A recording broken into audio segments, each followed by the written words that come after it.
हुए सभी धर्म प्रेमी भक्तजनों, माता बहनों, सेवा में प्रार्थना है। देखिए, बातचीत नहीं करें।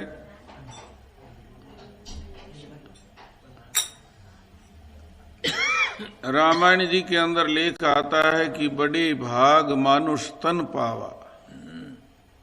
ये मनुष्य शरीर हमारे इस जीवन की अच्छी कमाई का फल है।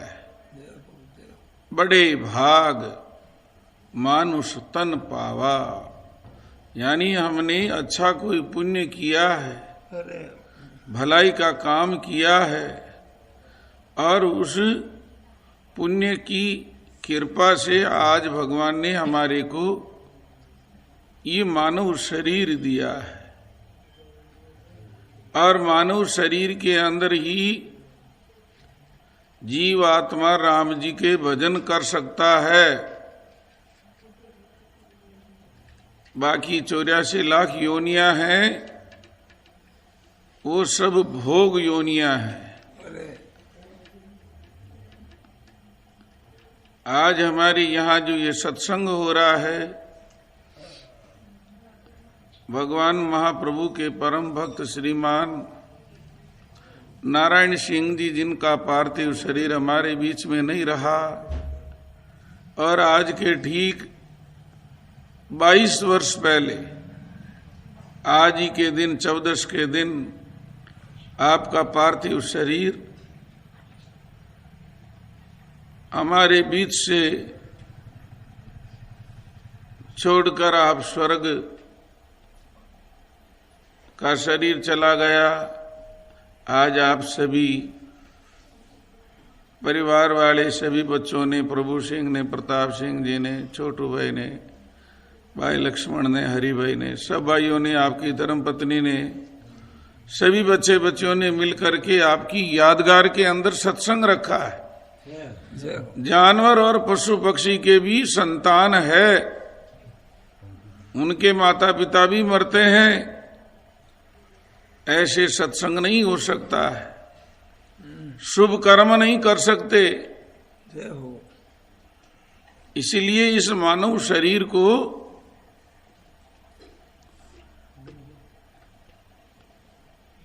एक योग योनि का शरीर कहा है।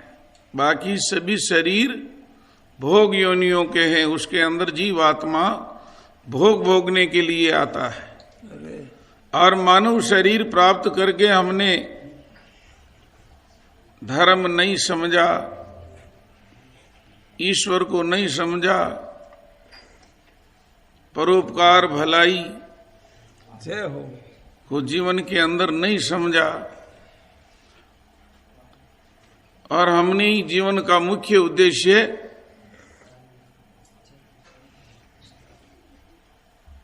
भोग प्राप्त करने का ही बना लिया। जानवर भी भोग करते हैं, हमारा भी जीवन भोग में ही चला गया। तो फिर हमारे धर्मशास्त्र बताते हैं, आहार निद्रा भय मैथुनम से सामान्य में तत्पशुर भी नरणाम धर्मो अधिसो मदिसो विशेषो धर्मेण हीनो पशु भी समाना।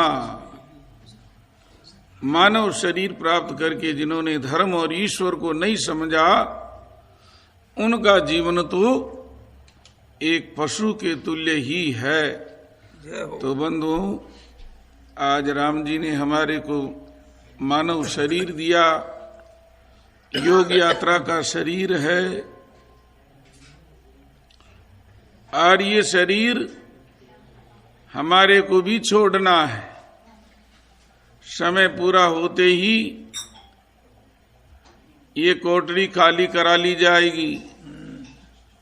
इसलिए बंधु याद रखें, जहां तक हमारे अंदर आत्मा रूपी परमात्मा विराजमान है, तब तक हमें भगवान राम जी के भजन करने चाहिए। भगवान गुरुदेव के चरणों में शुभ कर्म करने चाहिए, सेवा करनी चाहिए। कभी भूल करके भी किसी की आत्मा को तकलीफ नहीं पहुंचानी चाहिए। हम जीवन के अंदर दूसरों को सुख देंगे तो हमारे को सुख प्राप्त होगा, और हमने जीवन के अंदर दुख देने का ही काम किया तो बंधु हमारे को भी जीवन के अंदर दुख प्राप्त होगा। ये भगवान का नियम, कर्म प्रधान विश्व रची राखा, जैसा कर्म करे वैसा ही फल चाखा। तो ये सत्संग है। सत्संग के माध्यम से संत है, महापुरुष है, हमारे जितने भी धर्म शास्त्र हैं उनमें ज्ञान का भंडार भरा पड़ा है। तो सत्संग के माध्यम से जनता जनार्दन का कल्याण करने के लिए संत महापुरुष सत्य का उपदेश करते हैं, मानव को मार्गदर्शन करते हैं कि हे मानव, तो अपनी जीव आत्मा का कल्याण करना चाहता है तो जीवन के अंदर अच्छे शुभ कर्म कर, भलाई का काम कर, भगवान राम जी की शरण ले, भगवान राम जी के भजन कर, तो तेरे को जीवन के अंदर सुख प्राप्त होगा। और आज का सत्संग भी हमने इसी उद्देश्य से रखा कि हमारे इस परिवार से आपके पिताजी नारायण सिंह जी का पार्थिव शरीर तो नहीं है, परंतु आत्मा अजर अमर है। आत्मा का 3 काल में भी नाश नहीं होता है। आत्मा ईश्वर का अंश है। ईश्वर अंश जीव अविनाशी, चेतन अमल सहज सुख राशि। ये सुख स्वरूप है, अविनाशी, यानी इसका नाश नहीं होता है। तो उस आत्मा के निमित्त आज आपकी यादगार के अंदर सत्संग रखा है।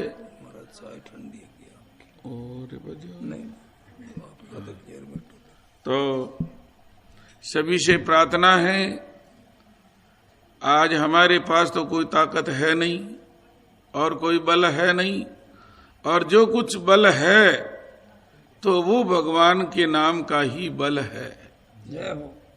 और उस महाप्रभु परमपिता परमात्मा के नाम से हमारे धर्म शास्त्र भरे पड़े हैं। एक नहीं अनेकों अनेकों भक्तों का जीवन चरित्र, जिन्होंने भगवान के नाम का सहारा लेकर अपने जीवन को धन्य बनाया है।